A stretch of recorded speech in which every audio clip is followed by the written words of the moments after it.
Greetings. I'm Stephanie Frazier, and I am currently serving as the Interim Assistant General Manager for South Carolina ETV and Public Radio. Thank you so much for joining us to watch this episode of Carolina Classrooms, which focuses on women who are pursuing non-traditional career fields. Workforce development is one of the key strategic areas of focus for our agency. But the need to focus on women who are doing great jobs in their respective fields really grew organically out of some conversations that we were having as we were doing some planning for the show. Our partners at the Department of Commerce, as well as the South Carolina Department of Education, have been wonderful in helping us to identify women who are killing it in terms of being successful in their non-traditional career pathways. Fields like biotechnology, engineering, welding, and construction. And so the episode that you are about to watch is a facilitated conversation about a number of topics that really get to what it takes to help women be successful in areas where they are the minority in their workplace most times. Following the episode, we also have some inspiring messages from other women who are truly making their mark in underrepresented career fields. But first, I want to introduce you to Dr. Amy Firestone with Apprenticeship Carolina. She is going to share with you some information about the wonderful opportunities with employers across the state through apprenticeships. Feel free to use the emojis at the bottom of the screen and also to engage with other attendees using the chat box to the right. Don't forget to check out our wonderful career educational resources on knowitall.org. Thank you all again for watching and for your support of South Carolina ETV.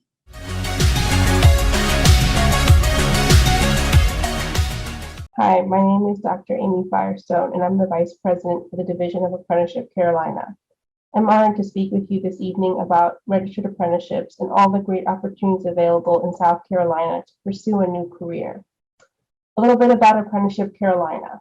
We are part of the South Carolina Technical College System. We work statewide. We help companies and individuals with new apprenticeship opportunities.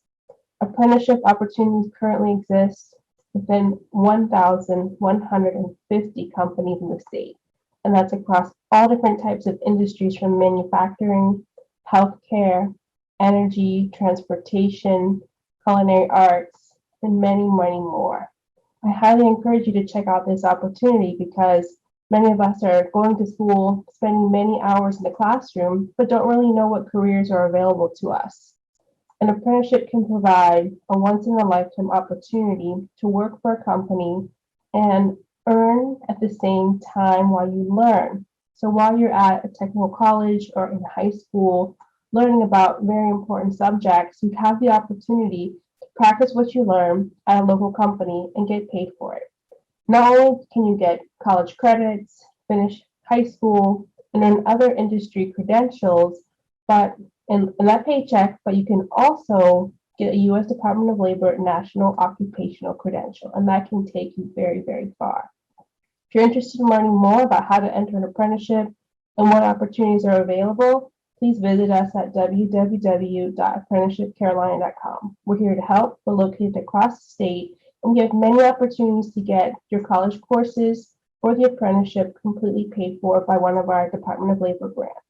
So excited to support you with this new adventure, and just know that there are many mentors available to you throughout your apprenticeship, and we're here to help encourage everybody to explore apprenticeships. Thank you so much.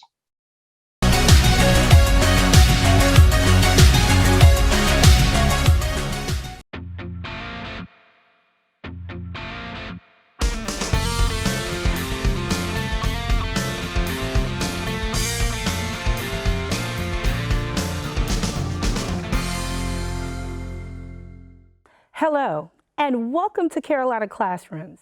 I'm your host, Angel Malone, Director of Career and Technical Education for the South Carolina Department of Education. This episode is about all things women and their employment in underrepresented fields. Nationally, the most recent census data tells us that women comprise approximately 27% of the workforce in STEM occupations. In other fields, especially those like automotive and welding, the percentages are even smaller. Why is that? And what can we do to increase the number of females entering career paths where they're typically underrepresented? We can start by sharing the stories of females that are modeling the way as leaders in their respective careers, most times as some of the only females in the room or on the work floor. Let's meet our powerhouse panel joining us in the studio. First is Ainsley Schmidhausler, a senior majoring in international business and economics at the University of South Carolina's Darla Moore School of Business and Honors College. She is also an innovation intern at the South Carolina Department of Commerce. Olivia Warner is a senior at Lawrence District 55 High School. She is a third-year automotive technology student and plans to enroll in the automotive program at Greenville Technical College when she graduates. Gabrielle Gibson is in her second year at Orangeburg Calhoun Technical College, majoring in electrical engineering technology. And Morgan Nichols is the reigning Miss South Carolina and the Investor Relations Coordinator for SC Bio. Thank you all for joining us. We are excited to hear about your experiences today. Let's jump right into our questions. First, I'd like for you to share a little bit more with our viewers about yourselves and the career paths that you've chosen. Ainsley, I'll ask you to go first. Tell me, what prompted you to choose this respective career path? Absolutely.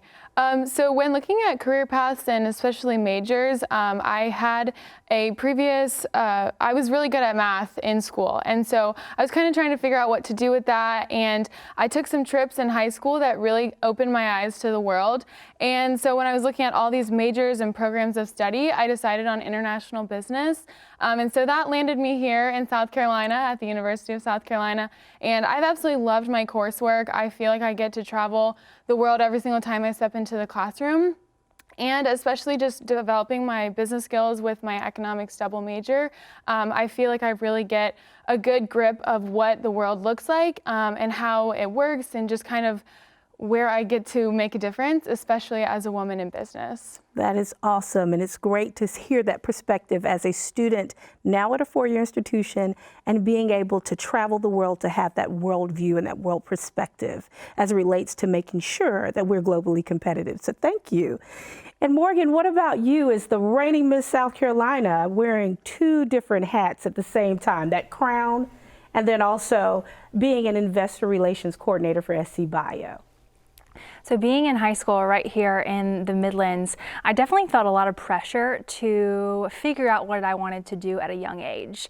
And as women, I think we're all so multifaceted that we can kind of take that pressure and correlate it with our many passions and feel that immense need to declare what we're going to do right when we're in high school. But for me, it was so, I guess, reassuring to find a career that really aligned with all of my passions. So I ended up at Clemson University, majoring in genetics, where I fell in love with science and technology and the life sciences. But I also enjoyed business. I enjoyed talking with people and building relationships. And so it was so wonderful for me to be led to SC Bio as investor relations, where I get to work with so many wonderful biotechnology and genetics and medical companies that are really giving back to South Carolina, all while working on my relationship skills, my business skills. And so that's something that I am really passionate about, is letting young women know that they can follow their passions even if they are very different. And as Miss South Carolina, it's been so wonderful sharing that story that women can go into science. I have a personal initiative called Stronger with STEM, furthering STEM education in South Carolina for women. So it's been wonderful to wear that crown, wear my science coat, and share with young students across the state that they can go into science and they can follow their passions. Wonderful. And I'll tell you, as a biology and chemistry major, many young women need to hear that story, that it is possible. So thank you. And Olivia, high school student, still making your mark and doing well in automotives, making a 100% passage rate on your all-star exam, the only young lady to do that. Tell us, how did you get into this career path and decide this was for you? It kind of started off when I was a little bit younger. I saw my dad always working on stuff, and I just thought, oh my God, I want to do that. Like, I know it's different since it's kind of a man's field, but it's something that I really enjoy. And like, if it's one of those things, you can't really get bored with it. It'll always give you something to do. And I'm not the type that can just sit still and That is wonderful. And look, in STEM, in automotive, in any of those fields, there's always things that are changing, right, with the times, okay? So, Gabby, bringing it to you, and you're a student at Orangeburg Calhoun Technical College in electrical engineering. What made you want to go into that field? Yes. So ever since I was younger, kind of like what she was saying, I would love to take things apart. I would take apart my parents' household appliances and just try to figure out how to put everything back together. So when looking at different majors, electronic engineering was perfect because you get to learn how everything works. So that was a great experience right there. Wow, wow. That is amazing, amazing. So this is the vault. I'm gonna ask the girls question. How is it amongst being in the room where you may be the only female or the only African-American female or the only queen in the room? How are you received by your male peers and other colleagues? Anyone can jump in. Okay. Well, I'll start off. I frequently join a meeting, or these days a virtual meeting, where I'm the only female under the age of 40, and I'm in a room with men who are, middle-aged white men who, I think what it comes down to is it's a stereotype. And I never see it as, a barrier. I see it as a challenge.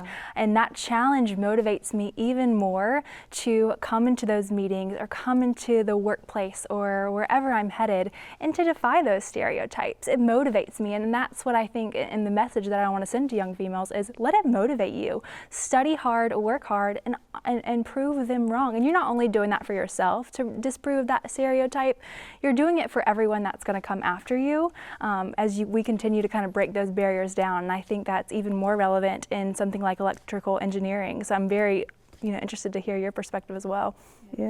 Yeah. Well, for me, I am the only female in all of my classes, and it is challenging, but it's reassuring. The boys don't give me a hard time about anything. If anything, they look to me because they say women have a keen sense of, they pay more attention to detail, so they always think I know everything. That's a good place to be in the room.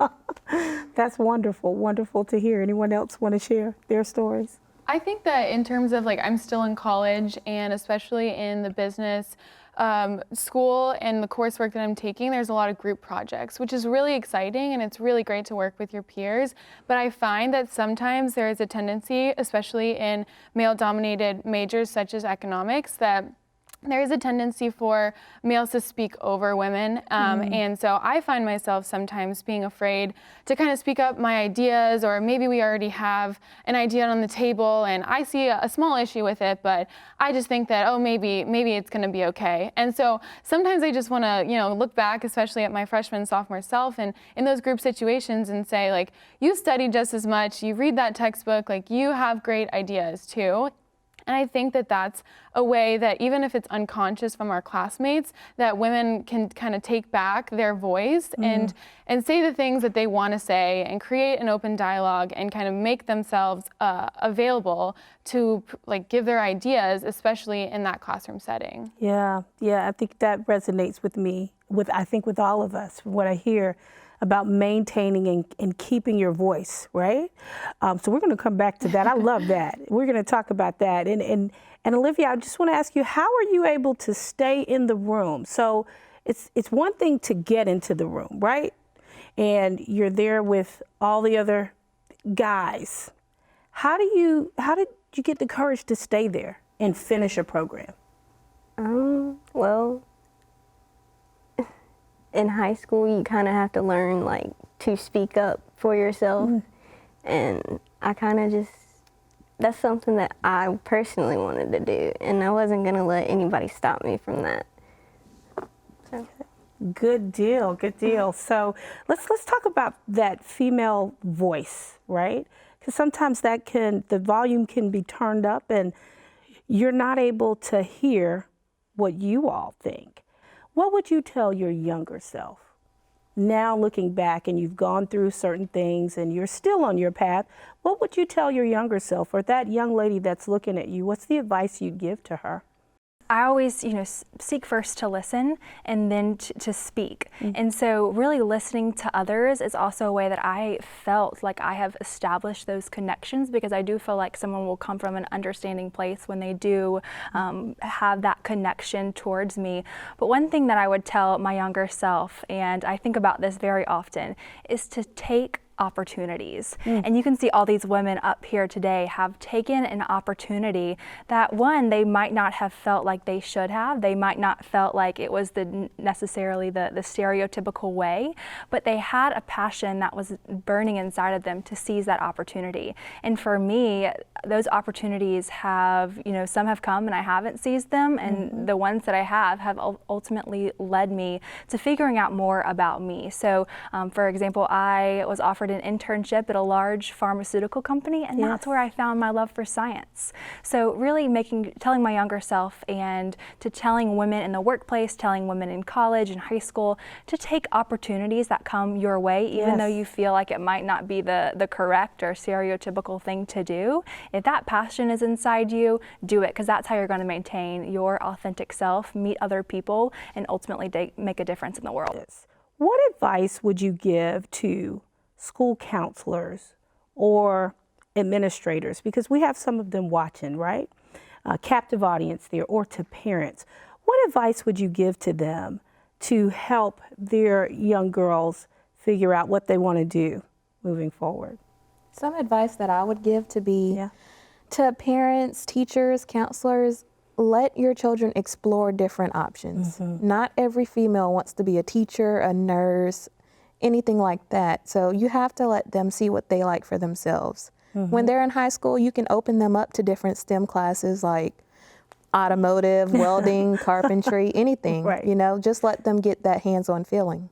Yeah, I like that. And just to piggyback off that, I think I would just emphasize the importance of that hands-on experience, those face-to-face conversations with other female mentors, and through those experiences, you really get associated to people who can truly make an impact. So I would tell, all of our academic professionals, don't underestimate the power of internships and the power of guest lectures. I remember the first time that I heard someone speak that just simply came into my class and speak about going into the pharmaceutical industry. And that right there is really what sparked my love for science. And then when I did go and intern, I interned for a company that had all female leadership, and the CEO was a female, and about half of the C-suite in that business were females. And at the time, I didn't really realize the impact that it had on me, but looking back 5 years later, I can tell you that I would not be the woman today if it wasn't those women that I saw in that real world experience, running a business, doing science, and the impact they had on me. And I didn't even really get to necessarily talk to each one of them, but just seeing them in that real world environment is very powerful. And so that's what I would really encourage teachers to continue to, yes, the knowledge, students need to learn, but they also need to experience. I think that's a really big word for our upcoming generation, is to allow them to experience, because you get connections, you gain mentors, and you also figure out your passions. Yeah. I think really quickly, going off what Gabby said about exploring your passions and giving them that opportunity, I think on the other side of that, parents and counselors and academics need to give women especially the space to use their voice and just to listen to kind of how those experiences are impacting them.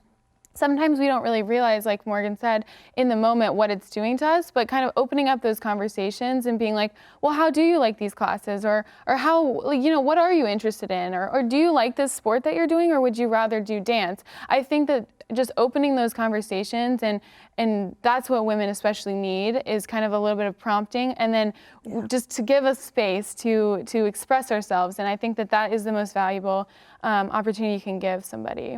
Yes, absolutely. Absolutely. And if I could jump off what she said, you know, when I was in high school, which was a long time ago, I just remember, you know, going into my guidance counselor's room, and there was tracks. Like, you either went the medical track, you went the business track, you went, you know, to be a teacher or a journalism track. And like I said at the beginning, I think women are much more malleable and multifaceted than these tracks can provide. So yes, I think you need a baseline, but our guidance counselors and our teachers need to help them understand that you can also branch and you can form your passions into your own career track. Because if I would have known that then, I think I would have felt more liberated to experience all of my passions, you know, not just one, and know that there was a career that fit perfectly for me, because I do think there can be some pressure with, okay, I got to pick a track and I got to stay that way, when in actuality you don't. Tell me who that person is for you that's influenced your life.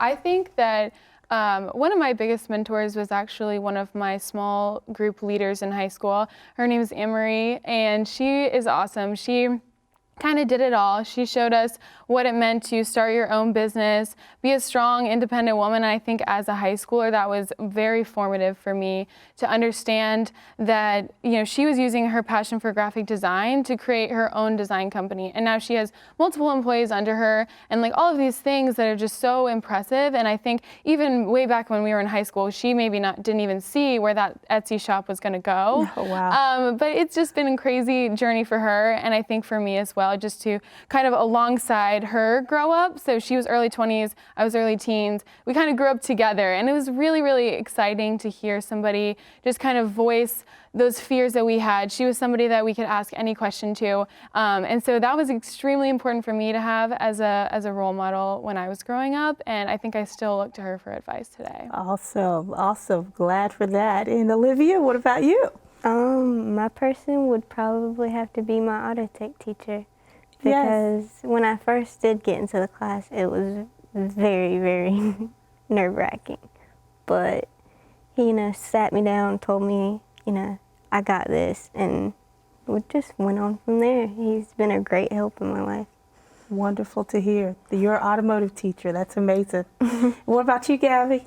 I would have to say one of my first year instructors at OC Tech, Dr. Jackson. She's another female that took the engineering route, so there were a lot of times when I wanted to give up my first year and she would not let me. She kept pushing me and she kept telling me, like, you can do this. There's nothing that can stop you from being the engineer that you want to be. Amazing. We'll round it out with you. I have truly been so blessed just to have so many different mentors in my life, and so many wonderful, and I will say South Carolina is leading the charge with females in STEM, and it has been just wonderful and fantastic for me to see those women just kind of leading the way in my career. And the first person that comes to mind, of course, would be that CEO of the pharmaceutical company that I was talking about earlier. Her name's Lou Kennedy. Yes. And I interned there and got really close with her. And she was the first woman that I saw in science that wasn't a nurse or a doctor. And so it was really cool to diversify my career outlook to see that, and to see as a woman in that field really leading the charge with the company, but also giving and pouring so much back into her community and truly making an impact. Definitely had a huge impact on me, and I wouldn't be the same person if it wasn't for her guidance and her, you know, her motivation along the way.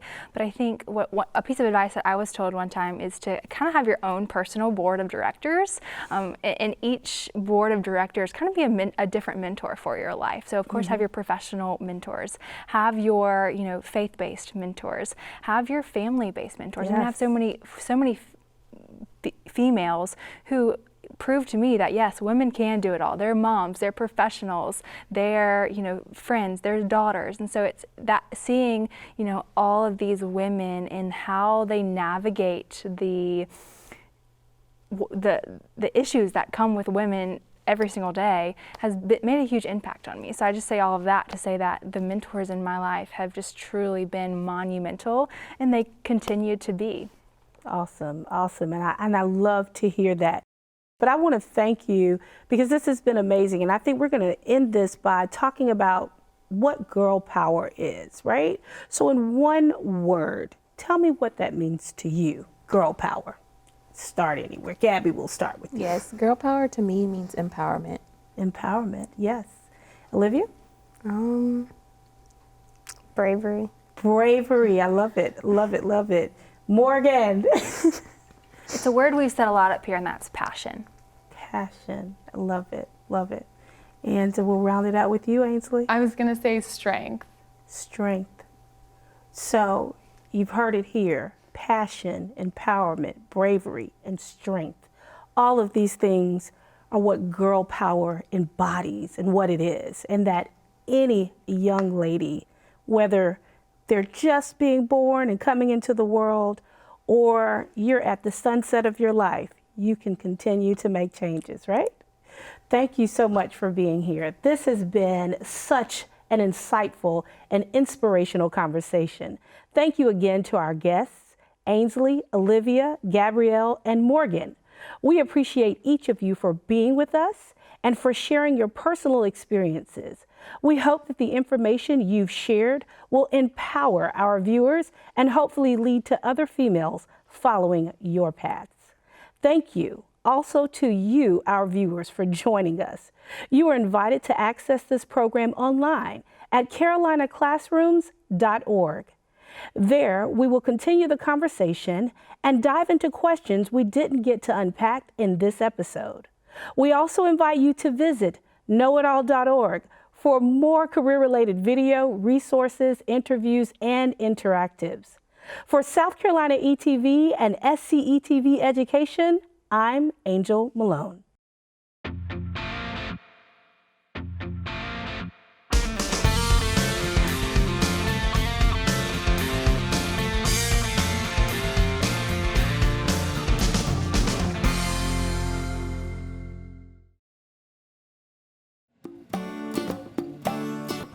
For me personally, when I knew that I wanted to go into the STEM industry, I had a very narrowed outlook at what I wanted to do.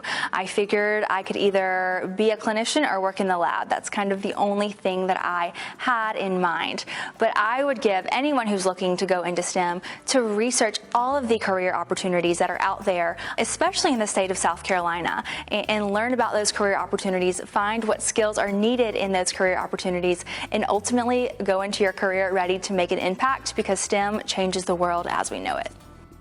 Genetics actually pulled me to Clemson University because it is the most reduced form of biology that one can imagine. It's increasing its influence on healthcare, and so much innovation, so much research and development is currently happening in the genetic space, and I wanted to be a part of it. Some of the courses that I was fortunate enough to take as a genetics major at Clemson was, of course, your typical biology and your typical chemistry, but I also got to take some very specific courses such as human genetics as well as population genetics, as well as do some research in the lab where I got to work with a genetic engineering technology called CRISPR that's currently in clinical trials.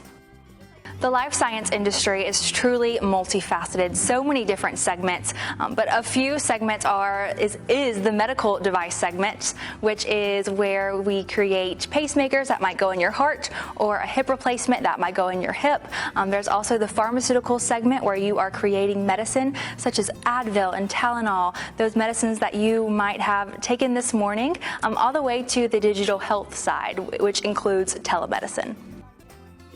Originally, I was dead set on attending medical school. As someone who really loved science, that was the only way that I figured my skills could be useful in my career.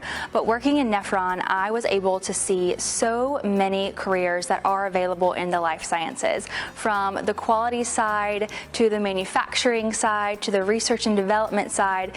It truly opened my eyes to the diverse careers at Nephron and in this industry. Working in the lab lab was an experience like no other. You definitely have to make sure you are sterile, but working in the lab is so integral into making medicine that goes in people's bodies. So I really felt like I was making an impact.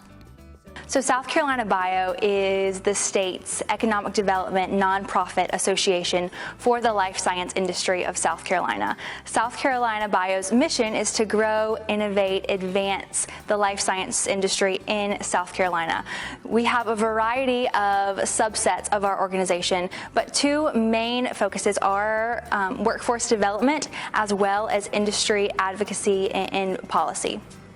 So no day is the same in my job at SC Bio. I am their investor relations coordinator. So I travel all around the state of South Carolina, meeting with some amazing, world-changing, innovative companies that are truly making an impact on our state. But no day is ever the same. I travel a lot, meeting with different companies, and ultimately help these companies to grow, help their research to grow, help their revenue to grow, to impact the state's economy, but also our quality of life.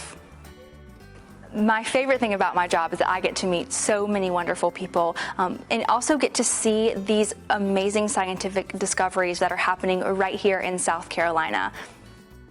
We have come a long way in advancing South Carolina's life science industry, but we also have a really long way to go.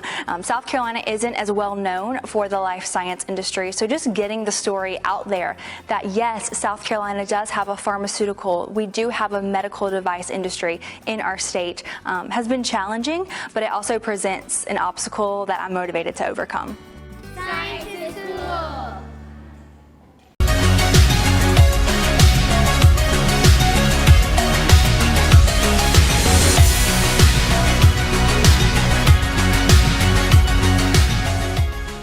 Hi everyone, my name is Dakota DeLuca and I'm a technical trainer for ITology. A little bit about ITology before I tell you more about myself and how I ended up here. We are a nonprofit here in Columbia, South Carolina, and our goal is to grow the IT workforce throughout the state, and we do that in a multitude of ways. One being that we offer certifications, industry recognized certifications for adults. We also work with our K-12 students, and our goal there is just to spark interest in STEM and computer science. That might be through robotics programming, that might be through coding. We offer so many different opportunities in that area, and that's kind of where I fit in with ITology. I'm one of our technical trainers that work with our K-12 students. It's been a great joy of mine to do this since 2019. Before that, I was at another nonprofit here in Columbia, South Carolina, and I have 2 degrees. One is in early childhood education. The other is a master's degree in higher education and student affairs. I sort of ended up in this world through personal connections, and that's why I always tell our young students to never say no to an opportunity just because it doesn't fit on your path. If you would have asked me in college if this is where I envisioned myself today in an IT focused nonprofit, the answer would have been no, but I'm so glad that I'm here today. One of our main goals is also to help encourage young girls and young girls of color to become interested in the IT field and to help one day take over those jobs. Right now in the IT industry, only about 25% of jobs are occupied by women. And so we want that to change. We want our IT industry to look like the world does, to look like our schools do, to look like our universities do. And so that's one of our main goals at ITology and a personal goal of mine as well. So if you have an interest in IT, if you have an interest in a field that is dominated by men, and you are thinking that you don't have the capabilities to do it, I'm here to tell you that you can. It might not be the path that you envision taking. It's going to be hard at times, but that's true for any path that you take in life. So I'd encourage you to seek out mentors in your community, seek out organizations that help you learn, seek out organizations that allow you to have fun while learning, and to just find your community that will always encourage you to take that next step. We want to see more women in all industries, but especially the IT field, just because we have so few in the professional positions right now. And as you move up in the positions in the IT world, there's less and less women in those positions. So we want to change that. And if you have any questions, I am available. My contact information is available to you through this. So just feel free to reach out. Thanks so much.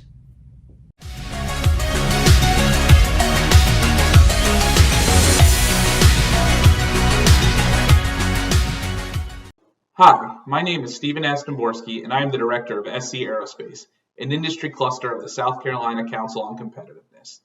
In my role with the council, I work with our state's aerospace companies to ensure they have the resources necessary to deliver high-quality aerospace products and services to their customers. But prior to this job, I worked in the manufacturing and supply chain division of GE Aviation and GE Power here in Greenville, South Carolina. When most people walk into a factory, the first thing they notice is the equipment. Whether it is a CNC machine ready to cut dimensions on a high-pressure turbine blade, or a work stand with a gas turbine ready for rotor installation, our factories are filled with high-tech machines and equipment to produce a product. But I don't look at the machines and equipment. I look at a much more valuable resource, our people. Most don't realize it, but manufacturing is a team sport. Anybody can turn on a machine or operate a crane, but it takes teamwork and leadership to do that in a safe and efficient manner. That is why it is so important for women to enter this workforce. Historically, manufacturing was a male-dominated field, but that is changing. Each year we see more and more women entering these non-traditional fields, bringing with them unique perspectives and experiences to help solve the problems and challenges our factories' teams see every day. So don't let the old-fashioned ideas of manufacturing discourage you. If you have an interest in building things, whether it be airplanes, automobiles, or power generation equipment, pursue it, because our workforce needs you and your perspective. Thank you.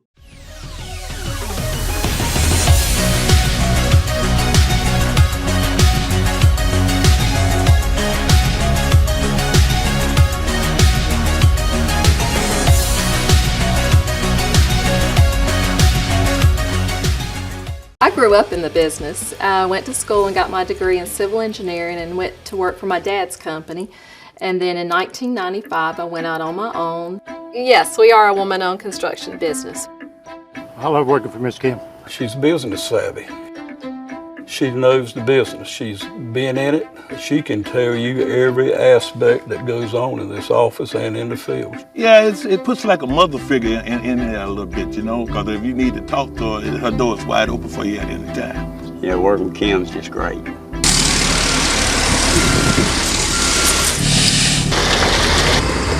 At Lineberger Construction, we do grading and paving and utilities. We build roads, streets, parking lots for government municipalities, for commercial contractors, all the way down to the personal driveways. We operate a fleet of 25 Mack dump trucks and haul for ourselves as well as other customers. People come to LCI for the quality of work. We're large enough for the complex projects, but still small enough for the personal touch. If we're going to do it, it's going to be right.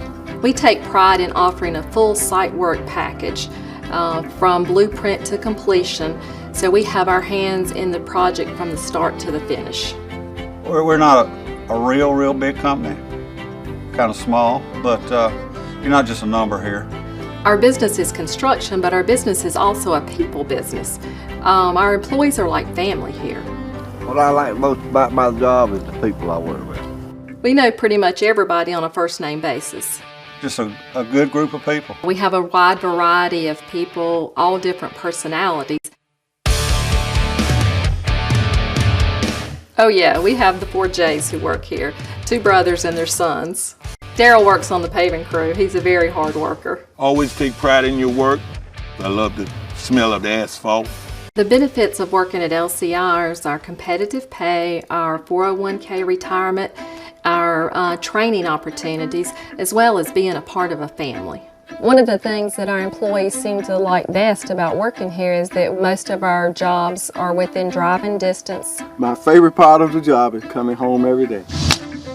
The difference between our truckers and over-the-road truckers is our guys are home every night to enjoy their families.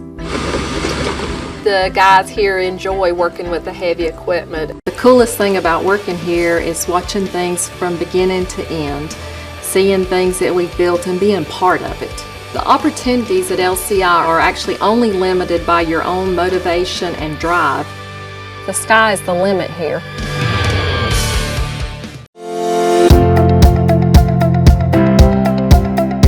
So I started out at Clemson. I was a biology major, found out that that wasn't for me and switched to construction after a few changes in between. Found a love for it there and haven't looked back since. I started in landscape architecture. Design's always been kind of my true passion. But after working in the design industry alone for about 15 years, realized there's a lot of gaps, especially in site construction. That really was kind of the entry into the construction process for me. I started out as a graduate from Clemson University with a civil engineering degree, and that journey has led me through various opportunities. So now I manage large construction projects that entail everything from architectural to engineering design through construction. A typical day in my job now is actually doing photo shoots and video shoots and telling more people about what 84 Lumber is doing for the community and for women and for minorities all over the United States. There is no typical day in what I do. It bounces from being on site early in the morning to checking what my subcontractors are doing, to ordering supplies, doing pay apps, checking on progress on projects throughout the day. I would encourage any young female that has any desire to enter the construction field to take as many science and math classes as possible. My biggest suggestion would be to get an internship with someone. It's the best way to find out what you want to do, open up different career options, and really figure out what you like doing. You might like being in the office, you might like being in the field. There's a big difference between the two, and there are a lot of different facets of construction that you can truly find what you like if you have options to explore. Keep your mind open and listen to the women around you that are in all fields so that you can find out where your passion is, because that's where you're going to enjoy your life the most.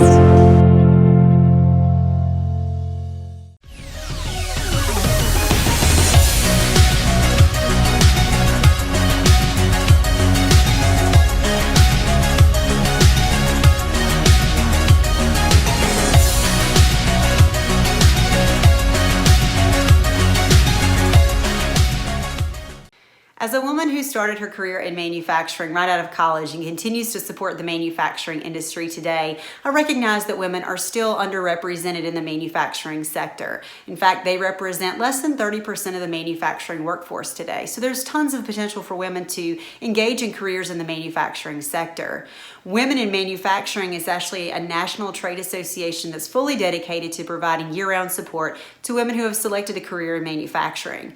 I joined WIM as a national board member and also started the South Carolina chapter because I believe in their mission to support, promote, and inspire women in manufacturing.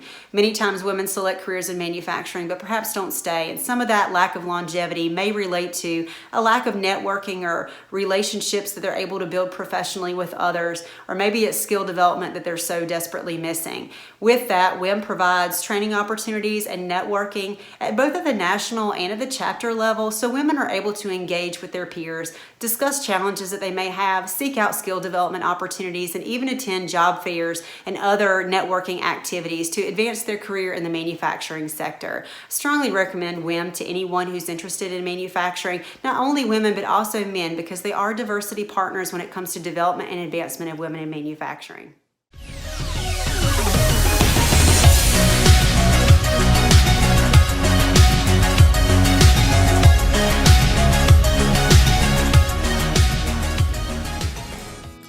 My career is centered on robotics and industrial automation.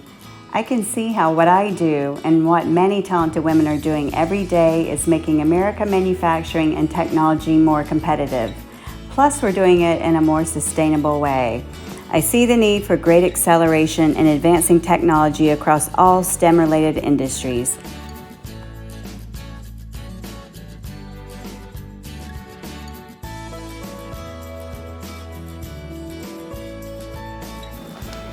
Hi, I'm Gretchen Filya, President of Magenta Technologies and founder of USA Loves Manufacturing. We all know there's a STEM talent shortage.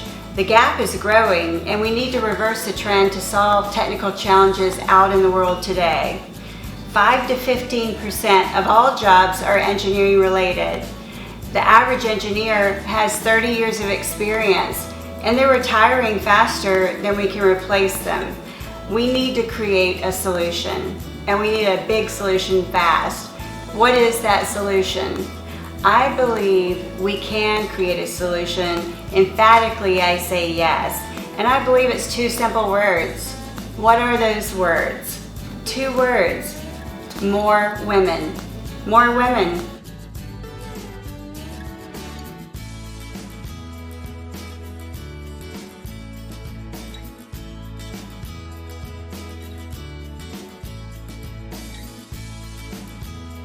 I believe we can do it by starting early. Let's get involved really early. Elementary school. We need to create role models.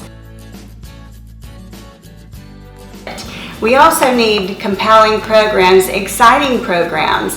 And I believe if we create those solutions, we're going to make a difference. But it's time to step up to the plate. And I believe we can do it. Let's go, girls.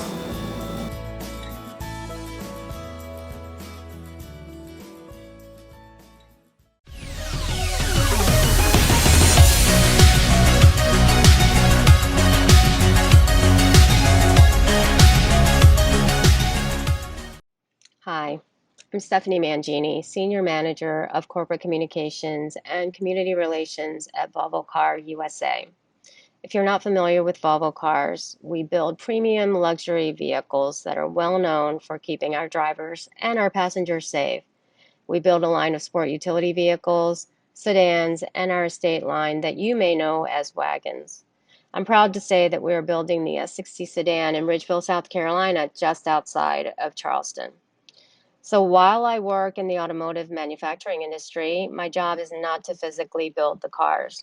So what is my role? Simply put, I connect people. I connect our team members to our company's purpose. I connect our company to the needs of our community. And I also connect the community with Volvo Cars by sharing who we are and our purpose, which is to provide the freedom to move in a safe and sustainable way. To be successful in a communications role is simple. You have to have a genuine curiosity about the world around you and a passion to share your learnings with others. You have to like being around people, and you have to be an excellent storyteller. While there are many women in the communications profession, very few enter the manufacturing industry. When I entered the workforce some 25 plus years ago, it was not with a dream to work in manufacturing. Manufacturing is still a male-dominated industry, but we're making progress, and I'm living proof of that. As you think about your career path, I encourage you to be open-minded about professions and industries that may not be on your radar today. Instead of glossing over them, take the time to research them. You never know where it may go. I want to thank you for allowing me to share my professional journey with you, and thanks for tuning in.